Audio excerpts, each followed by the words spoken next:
Kannur Anjarakandy dental കോളേജിലെ വിദ്യാർത്ഥി നിതിൻ രാജ് ആത്മഹത്യ ചെയ്ത സംഭവത്തിൽ കുറ്റാരോപിതരായ അധ്യാപകൻ ഡോക്ടർ എം കെ റാമും ഡോക്ടർ സംഗീത നമ്പ്യാരും മുൻകൂർ ജാമ്യാപേക്ഷ നൽകി.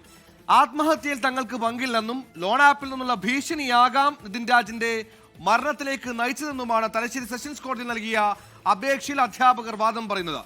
സംഭവത്തിൽ ലോൺ ആപ്പിനെതിരെ ചക്കരക്കൽ പോലീസ് കേസെടുത്തു.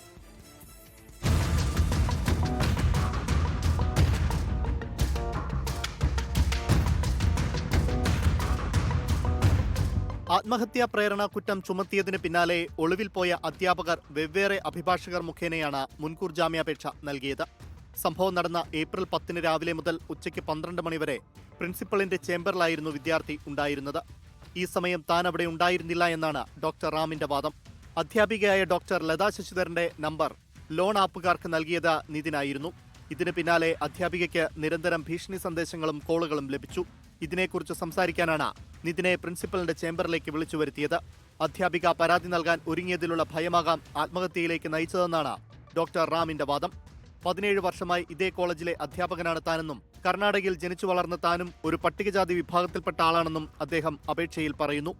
നിതിനെ അവസാനമായി കണ്ടത് മാർച്ച് മാസത്തിലാണെന്നും മരണത്തിൽ പങ്കില്ലെന്നും ഡോക്ടർ റാം പറയുന്നു. സംഭവം നടന്ന ദിവസം താൻ മംഗലാപുരത്തായിരുന്നുവെന്നും വിദ്യാർത്ഥി തന്നോട് സ്നേഹപൂർവ്വമാണ് പെരുമാറിയിരുന്നതെന്നുമാണ് ഡോക്ടർ സംഗീതയുടെ വാദം. ആരോപണങ്ങളുടെ അടിസ്ഥാനത്തിൽ പോലീസ് ഏകപക്ഷീയമായാണ് കേസെടുത്തതെന്നും ജാമ്യാപേക്ഷയിൽ പറയുന്നു. അതിനിടെ നിതിൻ രാജിനെ ഭയപ്പെടുത്തി പണം തിരിച്ചടയ്ക്കാൻ പ്രേരിപ്പിച്ചുവെന്ന പരാതിയിൽ ഇൻസ്റ്റാപേ എന്ന ആപ്പിനെതിരെ ചക്കരക്കൽ പോലീസ് കേസെടുത്തിട്ടുണ്ട്. ആരോഗ്യ സർവകലാശാല അന്വേഷണ സമിതിയുടെ തെളിവെടുപ്പ് കോളേജിൽ തുടരുകയാണ്. 1ാം വർഷ BDS വിദ്യാർത്ഥികളുടെ മൊഴി സമിതി രേഖപ്പെടുത്തി.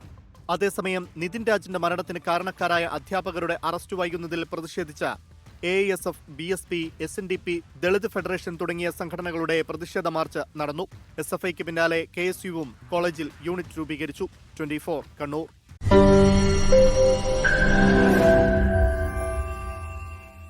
ലോകത്തെവിടെയായാലും ഏത് സമയത്തും 24 വാർത്തകളും ഓഗ്മെന്റഡ് റിയാലിറ്റി പാക്കേജുകളും എക്സ്പ്ലെയിനറുകളും വിശദമായി കാണാൻ ഞങ്ങളുടെ YouTube ചാനൽ നിങ്ങൾക്ക് സബ്സ്ക്രൈബ് ചെയ്യാം.